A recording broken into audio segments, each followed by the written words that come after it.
ay patuloy na nanonood ng Kababayan Today. Thank you for sharing your afternoon with us, where today we met a Kababayan figure skater who is on his way to the Winter Games in February. Sana po supportahan natin si Michael Martinez. Also, another company that we're supporting, whether intentionally or unintentionally, is Ramar Foods. Dahil sila po ang isa sa mga malalaking Filipino businesses here in the U.S. I met them in Hawaii and I got to visit them sa kanilang warehouse, where they also talked to me about their distribution center.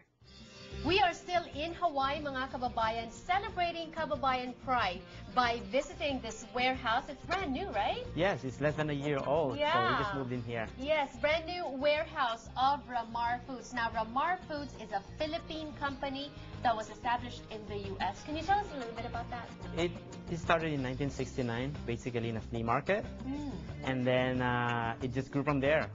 There was a store, and then there was distribution, and then manufacturing to what it is right now. We have about 150 to 200 employees in the mainland.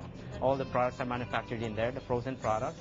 And then here in Hawaii, we have about 20 people, and we're more diversified here. We have these grocery items that they don't have in the mainland. The Ramar Foods doesn't have this there, only here in Hawaii. Right. Okay, so grocery items and then the local favorites. Yes. In Hawaii. In Hawaii, yeah. Right. Okay, now let's talk about some of these, because I grew up in the Philippines and I recognize some of these. I grew up, breakfast namin, Ligo sardines with pandesal, right? Yes, that's good. Or Ligo sardines over a steaming rice. I know, Yeah, masarap. nakakagutom ka naman. I know, masarap yun. Yes. Now, what I'm intrigued about are the products that are available here in Hawaii that are local favorites. These are local favorites. Ayan. Okay, let's talk. Sige, kukuha ko ng mga pangpasalubong. Anong dapat nilang bilhin dito sa Hawaii na pangpasalubong? Ramar products. Ito ay Kauai cookie. It's from the okay. island of Kauai. What's so special about Kauai cookie? Well, Flavor. Flavor, and of course, just the name itself. Matagal na itong company na to, and they really make good cookies. Ayan. So, pangpasalubong yan, Kauai cookies. Now, what Ibang else? flavors to. Yeah. We also have local favorites. Ramar Foods Hawaii carries all this line, and of course, who doesn't know David sunflower seeds? Ano yung sunflower seeds? Para ba siyang butong pakwan? Parang butong pakwan ng Amerika yan. Pero favorite nila yun dito. I Yes. saw something there na parang red ba yun? Yeah. Ano ba yan? Oh, this is a local snack, like candy. Pero it's called lihing mui. Anong lasa niyan?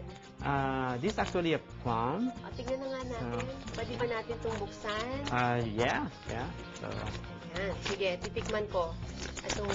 Itong plum na to. Local favorite daw to. Diba hindi pa meron tayong tinatawag na kiamoy sa atin? yeah. So parang ganun din siya. Parang ganun din siya. Ano to? Matamis or maalat? Matamis na maalat na there's a certain flavor to it. Oh, wow. It's sour. Very sour. But also salty. Salty, yeah. And sweet. And sweet. Parang ang kiamoy. And it's a local favorite here in Hawaii. Yes, yeah. And then, of course, syempre, we're in Hawaii. We're not going to forget about Spam! Oh, you got so excited. Yeah, What well, are some of the uses of spam? Diba sa Philippines, pang breakfast, pang ulam? breakfast, yeah. Dito, maraming iba-ibang luto ang spam. Marami. Okay. Spam with everything in Hawaii. But the most popular, I believe, is the spam musubi. We are the spam capital of the world. Yes, Sa and Hawaii. Ramar Foods is One of the biggest distributors of spam in Hawaii. yay, Kababayan Pride. Ramar Foods, obviously, we know it's a Kababayan company. Yeah. And so we have certain flavors that are Filipino. Yes. Now, you have to explain this to me, because I thought ube is the same as taro. But you're saying it's not. Actually, it's not. Okay. Ube is basically purple yam, and everybody knows it as ube.